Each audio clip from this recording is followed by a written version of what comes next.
Hello बच्चों, आज मैं आपके लिए लेके आया एक और नीट के पॉइंट ऑफ व्यू से बढ़िया क्वेश्चन और उसकी मैं आपको शॉर्ट ट्रिक बताऊंगा। शॉर्ट ट्रिक फॉर्मूले से कैसे उसको सॉल्व कर सकते हैं। क्वेश्चन देखो, पहले आप ट्राई करो, उसके बाद मैं बताता हूं।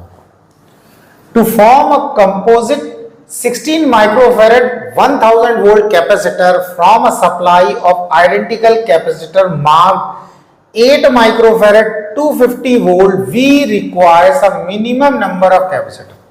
क्वेश्चन को मैं थोड़ा सिंप्लीफाई कर देता हूं, एक्सप्लेन कर देता हूं। वो ये कह रहे हैं कि आपके पास 8 माइक्रोफैरड और 250 वोल्ट के कैपेसिटर हैं। कितने हैं ये नहीं पता है। 8 माइक्रोफैरड 250 वोल्ट के कैपेसिटर हैं।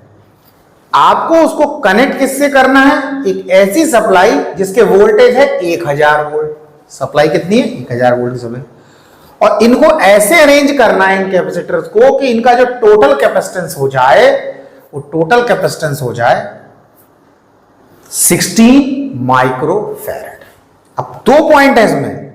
2 पॉइंट क्या है कि नॉर्मल हमें ये लगता है कि 8 माइक्रोफैरड का कैपेसिटर है तो ऐसे तो लगेगा हम 2 कैपेसिटर लगा दें पैरेलल में तो उनका कैपेसिटेंस जो है 16 माइक्रोफैरड हो जाएगा।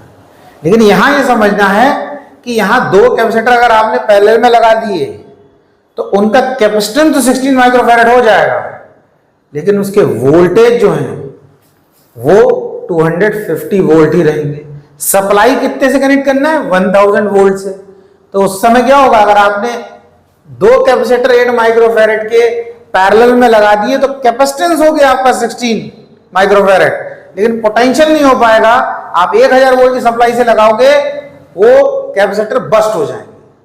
बात समझ में आ रही है? ये है। तो आपको वो पूछ रहे हैं हम कितने कैपेसिटर लगाएं कि ये कंडीशन सेटिस्फाई हो जाए कि उनका कैपेसिटेंस 16 माइक्रोफैरड हो जाए और सप्लाई जो हम 1000 वोल्ट की प्रोवाइड कर रहे हैं उससे वो डैमेज ना हो, खराब ना हो। ऐसा क्वेश्चन में नहीं दिया, लेकिन सप्लाई 1000 वोल्ट की तो नॉर्मल सी बात है, जब हम वो उसको प्रोवाइड करें तो वो सर्किट हमारा काम करता रहे। आपके पास 4 ऑप्शन है। वो कह रहे हैं 40 कैपेसिटर, 32 कैपेसिटर, 8 कैपेसिटर और 2 कैपेसिटर। एक चीज समझ लो, ऐसा भी हो सकता है कि कुछ कैपेसिटर सीरीज में लगे हों, कुछ पैरेलल में लगे हों। जैसा भी है, आपको सिर्फ वो नंबर पूछ रहे हैं कि कितने कैपेसिटर लगाकर हमारा ये कॉन्फ़िगरेशन बनेगा। तो वीडियो करो पॉज और पहले आप बताओ इसका आंसर, उसके बाद मैं आपको इसका शॉर्ट ट्रिक फॉर्मूला बताऊं। बिल्कुल आसान है, बहुत ज्यादा। तो अगर आपने जो है आंसर बताया है बी 32 कैपेसिटर, तो आपका आंसर बिल्कुल सही है। अब मैं आपको उसका बताता हूं सॉल्यूशन। तो देखो, इसको हम सब्जेक्टिव टाइप से नहीं, हम इसे शॉर्ट ट्रिक से करेंगे। कैसे करेंगे? इस कंडीशन में n जो है नंबर ऑफ कैपेसिटर हमें निकालना है, कितने होना चाहिए। हमने सीधा लिख दिया, ऊपर लिख दिया CV और इस पे लिख दिया B और इस पे B। समझना बात है। फिर मैंने नीचे लिख दिया CV और इस पे लिख दिया S। इसे आपको देखने से पता चल रहा होगा कि जो ऊपर C लिखा है वो कैपेसिटेंस, B लिखने का मतलब जो ज्यादा वैल्यू का या बड़ा कैपेसिटर बात कर रहा है, ज्यादा वैल्यू की। वोल्टेज जो ज्यादा वोल्टेज का कैपेसिटर। यहां C स्मॉल जो छोटा कैपेसिटर या कम वैल्यू का। वोल्टेज जो कम वोल्टेज का कैपेसिटर। और एक काम हमें इसमें और करना है, इसके ऊपर स्क्वायरिंग कर देनी है। बस इस फॉर्मूले को आपको याद रखना है। ऐसे केस में ये फॉर्मूला लगेगा। अब देखो कैसे करते हैं। हमारे पास हमें कॉन्फ़िगरेशन में 2 कैपेसिटर की वैल्यू दे रही है। एक दे रहा है 16 माइक्रोफैरड और एक दे रहा है 8 माइक्रोफैरड। तो वैल्यू ज्यादा किसकी है? ये वाली। तो हमने लिख दिया 16। बिगर जो कैपेसिटर जो दिया है जिसकी वैल्यू ज्यादा है उसके वोल्टेज कितने हैं? 1000 कर दिया। इसका स्क्वायर कर दिया हमने। ठीक है, यहां पर इसको ऐसे कर दिया।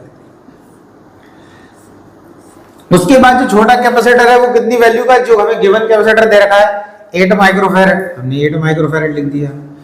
उसका वोल्टेज कितना है? 250। तो वोल्टेज स्मॉल कैपेसिटर या कम वैल्यू का कैपेसिटर, कम वोल्टेज का कैपेसिटर 250। ये हो गया। बस अब 8 2 जा 60। अभी पहले इसको डिवाइड कर ले, फिर स्क्वायरिंग कर लेंगे।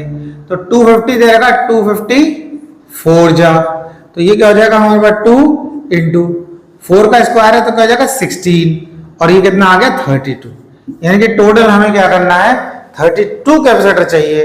इसका मतलब उसमें कुछ सीरीज में लगे होंगे और कुछ पैरेलल में लगे होंगे, तब जाके वो एक ऐसा कॉन्फ़िगरेशन बनेगा इसका टोटल कैपेसिटेंस जो होगा वो 16 माइक्रोफैरड हो जाएगा। और उसको हम सप्लाई कितनी प्रोवाइड कर सकते हैं 1000 वोल्ट उसको सप्लाई प्रोवाइड हम कर सकते हैं और जिससे वो खराब भी नहीं होंगे। तो ये एक बढ़िया क्वेश्चन था। कई कॉम्पिटिटिव एग्जाम और मेडिकल इंजीनियरिंग के एग्जाम में क्वेश्चन आ चुका है, तो उम्मीद है आपको मजा आएगा। कोशिश करते रहें, कोशिश करने वालों की हार नहीं होती।